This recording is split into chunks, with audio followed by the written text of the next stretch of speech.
The house is quiet now, isn't it? And it's not just quiet, it feels empty. You've spent years with constant noise, schedules, and being needed. And now, silence. It's not just missing your kids. It's wondering what to do with the space that they left behind. It doesn't mean you're lost. It means you finally have room to create what's next for you. And if this feels like you and you want to know more, I have a private group. Inside, you'll get a free guide.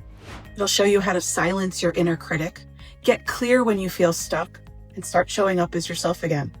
Plus, I have a phone background to remind you every day that this is your time.